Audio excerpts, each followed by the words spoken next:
મહત્વના સમાચાર સામે આવી રહ્યા છે જૂનાગઢથી, જ્યાં જૂનાગઢમાં ભડકાઉ ભાષણનો મામલો સામે આવે છે, જેમાં 12 મુદ્દાઓને લઈને પોલીસે વધુ રિમાન્ડની માંગ કરી છે।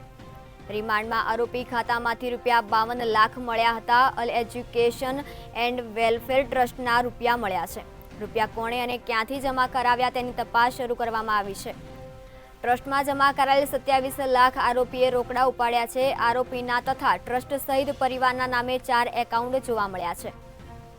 જૂનાગઢના ભડકાઉ ભાષણનો મામલા વિશે વધુ વિગત સામે આવી છે, જ્યાં 12 મુદ્દાઓને લઈને પોલીસે વધુ રિમાન્ડની માંગ કરી છે।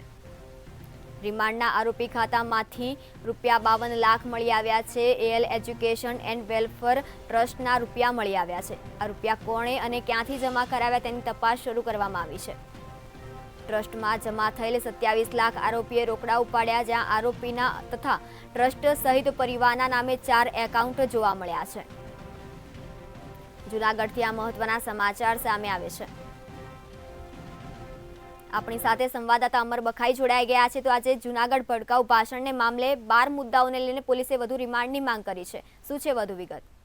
જી બિલકુલ યશસ્વી, જે રીતે વધુ 12 મુદ્દાઓ છે તે રાખવામાં આવ્યા છે। મૌલાના અને 2 આયોજકોને હાલ કોર્ટની અંદર આજે 24 કલાકના રિમાન્ડ પૂર્ણ થતા તેમને રજૂ કરવામાં આવ્યા છે અને જે 12 મુદ્દાઓ છે તે રિમાન્ડની માંગણી સાથે મૂકવામાં આવ્યા છે, જેમાં આલ એજ્યુકેશન એન્ડ વેલફેર ટ્રસ્ટના ખાતામાંથી જે 52 લાખ રૂપિયા જે મળી આવ્યા છે તે કોના દ્વારા આપવામાં આવ્યા અને ક્યાંથી આવ્યા છે તે અંગે તપાસ બાકી છે, જેને લઈને આ મુદ્દાઓ છે તે રાખવામાં આવ્યા છે। સાથે ટ્રસ્ટમાં જમા થયેલ પૈસા આરોપીએ 27 લાખ રોકડા છે તે ટૂંક સમય પહેલા ઉપાડ્યા હતા। તે ક્યાંથી ઉપાડ્યા હતા, તે પૈસાનો ઉપયોગ ક્યાં કર્યો છે?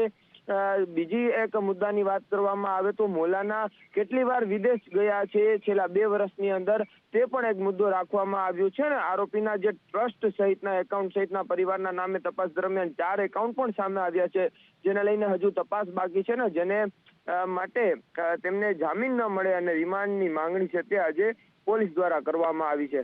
હવે હમણાં હાલ કોર્ટની અંદર સુનાવણી ચાલી રહી છે। ટૂંક સમયમાં જ ઓર્ડર આવશે, જામીન મળે છે કે પછી તેમને જેલ હવાલે કરે છે અથવા તો રિમાન્ડ આપવામાં આવે છે। આ તમામ જે ગતિવિધિ છે તેના ઉપર નજર રાખવામાં આવી રહી છે। જી અમર, સમગ્ર માહિતી આપવા બદલ આભાર। જૂનાગઢથી ભડકાઉ ભાષણને મામલે વધુ વિગત સામે આવી છે, જ્યાં 12 મુદ્દાઓને લઈને પોલીસે વધુ રિમાન્ડની માંગ કરી છે। રિમાન્ડમાં આરોપી ખાતામાંથી ₹52 લાખ મળી આવ્યા છે।